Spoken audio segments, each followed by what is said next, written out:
आदाब। आप देख रहे हैं वीपीडी न्यूज़। हम एक कटिहार के शख्स जो बहुत बड़े लीडर और निर्भयी नेता हैं, जो किसी से नहीं, उससे मिलते हैं। उस शख्स से जो कटिहार जिले के हैं, डायरेक्ट रूबरू होते हैं। क्या नाम हुआ सर आपका? मैं संजीव कुमार, कटिहार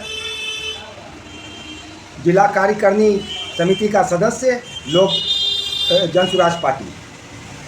आपका इस चुनाव में क्या कहना है? यह चुनाव कटिहार के लिए, कटिहार की जनता के लिए एक वरदान है और इस वरदान का सदुपयोग अगर आप करते हैं तो आप यह सोच करके अतीत को याद कीजिए कि 20 वर्षों में जो कटिहार के वर्तमान विधायक हैं, इन्होंने कटिहार का बेटा बनकर कटिहार को क्या क्या दिया। कटिहार का बेटा उप मुख्यमंत्री बना और कटिहार में दो जूट मिल गायब हो गए। कटिहार का बेटा विधायक बना और कटिहार से दो फ्लावर मिल, कटिहार फ्लावर मिल और जमुना फ्लावर मिल गायब हो गए। कटिहार में काठी फैक्ट्री गायब हो गए। कटिहार से चापाकल फैक्ट्री गायब हो गए। कटिहार से दिया सलाई फैक्ट्री, चश्मा गोला साबुन फैक्ट्री, कई छोटे बड़े कुटीर उद्योग गायब हो गए। यहाँ के लोग पलायन को मजबूर हो गए। घर में अपने बीवी बच्चे को छोड़ यहाँ के लोग अन्य प्रदेशों में कमाने के लिए जाते हैं और बड़े खुशी के साथ, फख्र के साथ मोदी साहब कहते हैं कि हमने श्रमिक एक्सप्रेस बिहार से गुजरात के लिए लगा दिया है। यानी बिहार को मजदूरों की फैक्ट्री बनाने में यह एनडीए और महागठबंधन और खासकर नीतीश और लालू की सरकार जवाब दे रही है।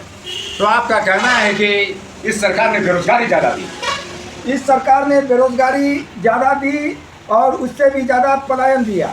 अगर आप कटिहार का रेलवे स्टेशन और कटिहार जिला के अलावा बिहार के अन्य रेलवे स्टेशन, बस स्टेशन पर अगर समीक्षा करेंगे और यदि इसकी जांच करेंगे तो आपको पता चलेगा कि 6 महीना के बच्चा को गोद में लेकर के, साल भर के बच्चे को लेकर के, अपने वृद्ध माता पिता को लेकर के यहाँ के युवा कहाँ जा रहे हैं भाई? तो गुजरात जा रहे हैं। क्या काम करते हैं भाई? तो सेंटरिंग का काम करते हैं। बिहार में काम नहीं है, रोजगार नहीं है। लोग मजबूरी में चाय दुकान, पान दुकान, अंडा दुकान, मुर्गी दुकान चलाते हैं तो वहाँ भी मकान मालिक के कोप को झेलते हैं, वहाँ भी लोकल गुंडा के कोप को झेलते हैं। प्रशासन अफसरशाही के वजह से निष्क्रिय है। पुलिस का क्या है? पैसा दो, एविडेंस के साथ बोल रहे हैं। पुलिस का क्या है? पैसा दो और गलत आदमी भी आओ, हम तुम्हें पक्ष में काम कर देंगे। तो एक और हम बात पूछना चाहते हैं, आपका शहर का विकास कैसा है? हमारे शहर का विकास कैसा है? विकास मान लीजिए कि बच्चा अगर आज जन्म लिया है तो 6 महीना के बाद उसमें कुछ ना कुछ बढ़ोतरी होगा ही। ये कोई थोड़े उम्मीद करेगा कि बच्चा आज नवजात है तो 6 महीना के बाद वह शिशु की अवस्था में नहीं आएगा। कटिहार की विकास जिस रफ्तार से होनी चाहिए थी, जिस प्रकार अंग्रेजों के समय में कटिहार औद्योगिक नगरी कहलाता था, उससे यह डेवलपमेंट होना चाहिए। औद्योगिक नगरी के बजाय यह पलायन नगरी हो गया है। बिहार में अफसर के बारे में आप क्या कहते हैं कि करप्शन क्या है? बिहार के जो भी सरकारी महकमा है, चाहे DCLR है, चाहे SDPO कार्यालय है, चाहे SP कार्यालय है, चाहे थाना है, चाहे अंचल है, या आपका जो भी कार्यालय सरकारी महकमा है, इसमें कई पदाधिकारी ईमानदार आए हैं और ईमानदारी से काम करते हैं। लेकिन भ्रष्ट अफसरशाही की वजह से ईमानदार पदाधिकारियों का गिंजन है बिहार में और कटिहार में। लेकिन भ्रष्ट पदाधिकारी एक DCLR राजीव कुमार रहे, जिन्होंने भारत के संविधान के विरुद्ध पैसा दो और आदेश फलक में जो मन सो लिखवा देते हैं। कई पुलिस पदाधिकारी ऐसे हैं, पैसा दो और किन पर केस करवाना है वह केस कर देते हैं। बहुत से पुलिस पदाधिकारी ऐसा है जो एविडेंस को गायब कर देते हैं, एविडेंस को सासे लोप कर देते हैं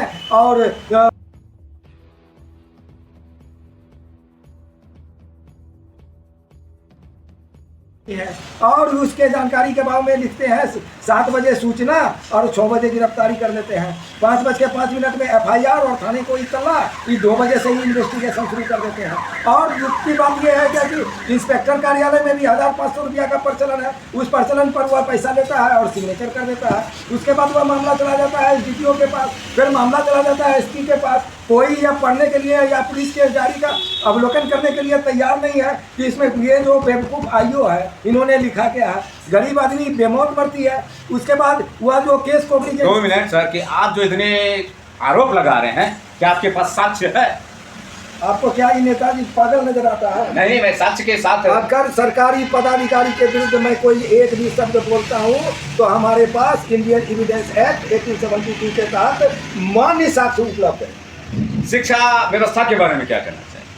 शिक्षा व्यवस्था में जो शिक्षक की स्थिति है वह बदतर है। अगर आप किसी शिक्षा व्यवस्था में अच्छे शिष्य को आप टारगेट पर लेकर के बढ़ाना चाहते हैं तो पहले गुरु के को संपन्न करना होगा। आपको यह देखना होगा कि शिक्षक का पेट भरा कि नहीं भरा। आपको यह देखना होगा कि शिक्षक काबिल है या नहीं है। बहुत से जो विद्यालय हैं, जैसे कटिहार का ग्लोबल बालिका उच्च विद्यालय है, उनमें जो 20 वर्षों से 10 वर्षों से जो शिक्षक के पद पर काम किए हैं सबको निलंबित कर दिया गया। किन्हीं को कोई पैसा नहीं मिल रहा है। बहुत से शिक्षक मानदेय पर काम कर रहे हैं। बहुत से शिक्षक का जो है समय पर पेमेंट का भुगतान नहीं है। शिक्षक खुद और सहनीय कष्ट को सह रहा है और वह बच्चे में मानसिक संतुलन कैसे दे सकता है। और शिक्षा की जो व्यवस्था है, जो जिस रफ्तार से विश्व डेवलप कर रहा है, जिस रफ्तार से भारत के अन्य राज्य डेवलप कर रहे हैं, उस रफ्तार से बिहार का जो शिक्षा व्यवस्था होना चाहिए वह डेवलपमेंट नहीं है। आपका जल जमाव क्या स्थिति है कटिहार का? कटिहार में अगर कटिहार का जो मेन मार्केट है, मंगल बाज़ार है, चलीसा हटिया है और बाटा चौक है, अगर आप यहाँ से अगर जाएंगे तो आपको पार्किंग की व्यवस्था नहीं है। आप अगर वहाँ से जाएंगे तो वाटर सीवरेज की व्यवस्था नहीं है। अगर आप वहाँ बारिश में 1 घंटा भी अगर आधा घंटा भी अगर जमकर बारिश हो गया तो घुटने पर पानी की व्यवस्था है। और ये जो ट्रैफिक जाम की समस्या है, और ये जो सीवरेज की व्यवस्था नहीं है, और ये जो पार्किंग की व्यवस्था नहीं है। और 20 वर्षों से कटिहार के जो विधायक रहे हैं, कहाँ इन्होंने, और जो महागठबंधन और एनडीए के जो सांसद रहे हैं, कहाँ इन्होंने कटिहार के लिए रिंग रोड दे दिया, कहाँ इन्होंने कटिहार के मेन मार्केट में पार्किंग व्यवस्था दे दिया, कहाँ इन्होंने ऑटो के लिए चार्जिंग पॉइंट लगवा दिया। ये सब बकवास है और पैसे के बल पर पलायन के बारे में नेताजी, जो पलायन जो हो रही है, सरकार जो है मनरेगा के तहत 100 दिन की गारंटी योजना दे रही है, तो क्या लग रहा है उसमें काम मजदूरों को नहीं मिल रहा है? मनरेगा में मजदूरों को काम मिलता है तो वो पलायन क्यों करते?